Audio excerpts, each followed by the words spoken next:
Hello and welcome back to Studio Inspiration Art Journal. This is Kisma and I'm so happy that you're tuning in. It makes me feel good to know that maybe some of what I'm doing as an artist, art journaler, is being viewed by others and worked with.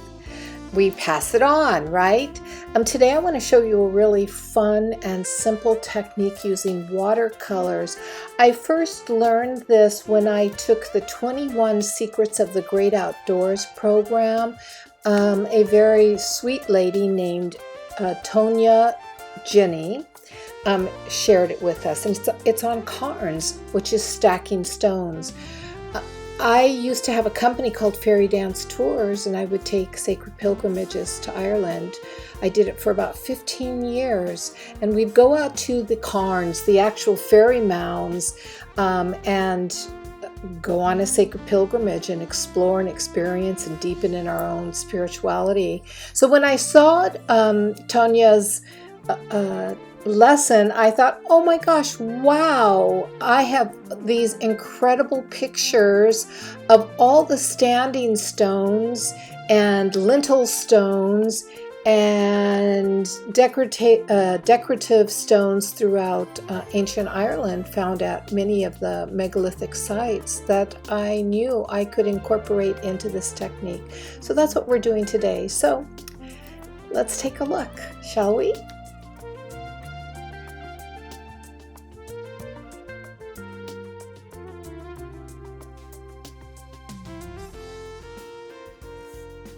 Okay, so now we're ready to begin painting, and here you can see I'm going to use my Pintel water brush.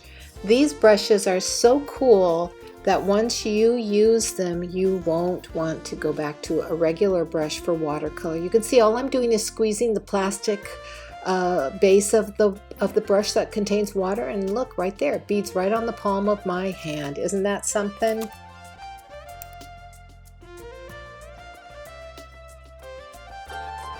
We're using the 6x6 cold pressed paper, watercolor paper. The cold press adds that texture, and that added texture looks really good for stone work. The palette, the color palette that we're going to work with, you can see here are my watercolors, and I'm not going to tell you what brand and what exact name. I'm just going to say pick 4 to 5 colors that you love. Pick a brown, pick a green, pick a yellow, pick a tan, pick a blue, pick a purple, whatever color you are drawn to. The creation of art is truly an intuitive process, and so I got caught up in trying to completely duplicate a teacher's work with her exact colors, and man, can you spend a lot of money doing that. Choose the colors you want, and on your palette make colored puddles. That's it, a lot of water with some color.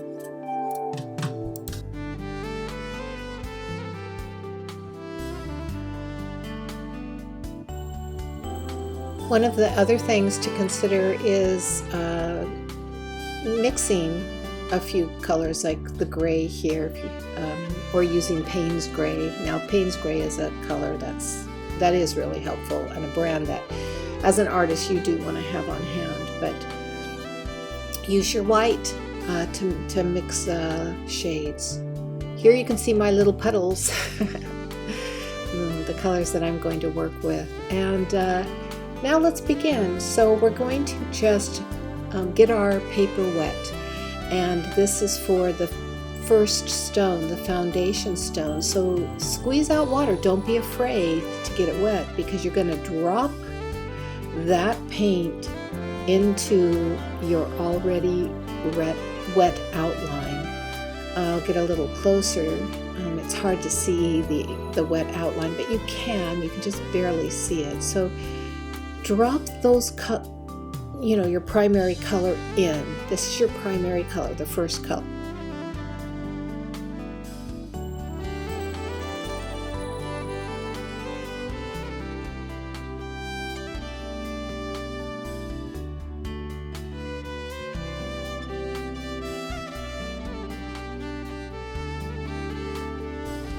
As you begin to add your secondary color, again, you're just dropping it in. You don't need to spread it around. Let the watercolors do their magic.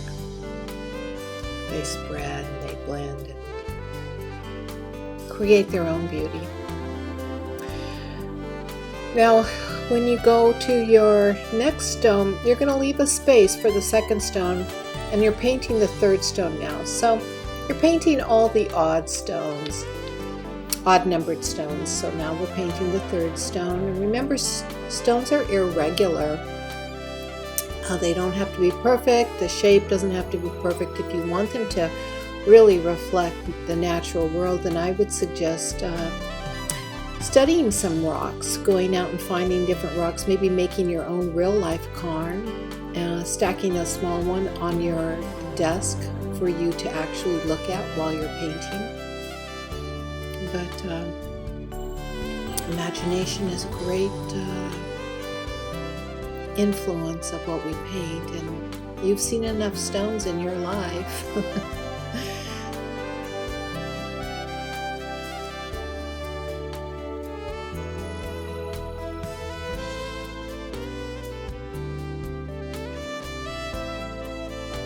I just love how watercolors mix together. They're always so beautiful, and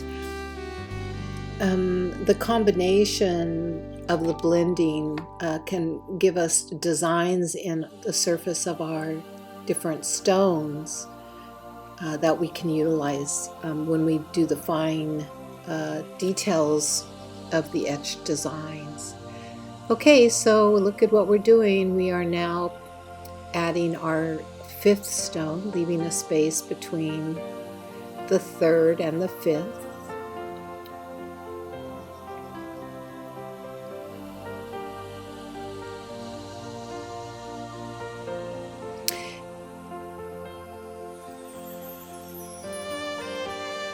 I could speed this up, but it goes pretty fast. Plus, I love the music. This is Xander Nichting. He's one of my friends. He's from Holland. He's an electric violinist, and this is his original composition, and he has been so gracious in allowing me to utilize his music. Okay, here we go. We've got our top stone on, and now what we want to do is we want to let this completely dry overnight for hours. Don't have any of it wet, because now you're going to fill in the gap with the missing stone. So we want to make sure that it doesn't bleed. Watercolors merge together when they're wet, so you want to make sure the fine line between what you're adding and what has already been created is truly dry. You're going to make your stones meet now, so you're going to also be working with a dry brush, which I will show you in just a minute. But be sure that you keep the stones separate. Don't have them blend. Stones don't merge, do they? So you want to make sure that you can identify the different stones in your cairn.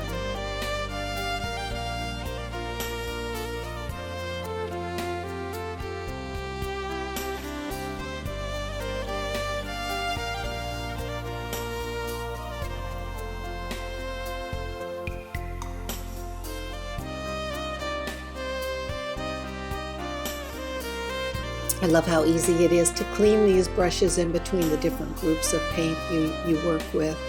You just wipe it on a paper towel as you squeeze the water out through the brush, and it comes clean so nicely.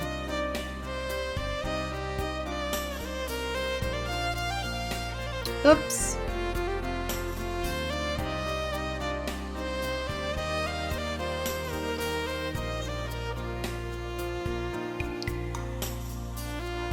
I think doing cairns is a true meditative practice because you get pulled into the earth. For me, when I have made these cairns, I feel so grounded, so present, even though I'm in the creation process and allowing my imagination to truly guide me. Like all art, our intuition takes over, doesn't it? And begins to guide us when we surrender to it. Okay, let's use a dry brush here and spread some of that ink. When we get a little too wet,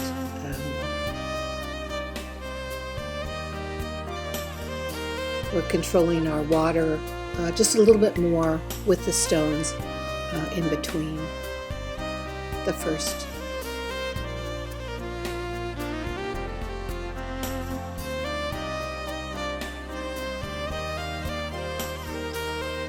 But if you have that paper and that paint, watercolor is nice and dry from the first set of stones, you're not going to have any bleeding, almost no matter how wet you get this second set of stones.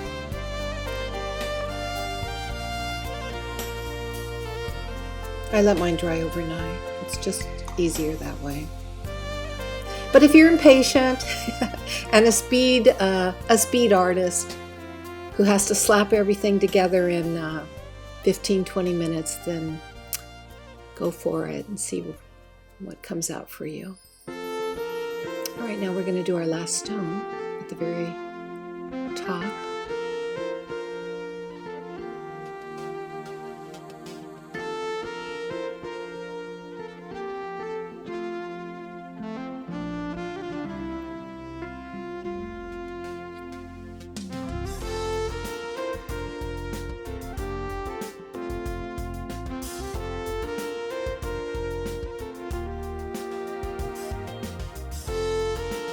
I hope you like my Sacred Stones video, two-part video series, and that you'll like them on Facebook and subscribe to my channel. Most of what I'm offering is free, and maybe at some future point I'll do a more intense subscriber paid series, but not now. I just like to share what I'm learning and what I'm exploring and experimenting with.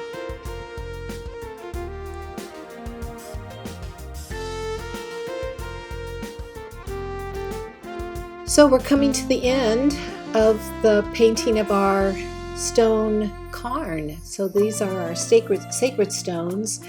And as we move into video 2, we'll look at the stone designs, and I'll share some examples of actual sacred stones I've photographed in Ireland.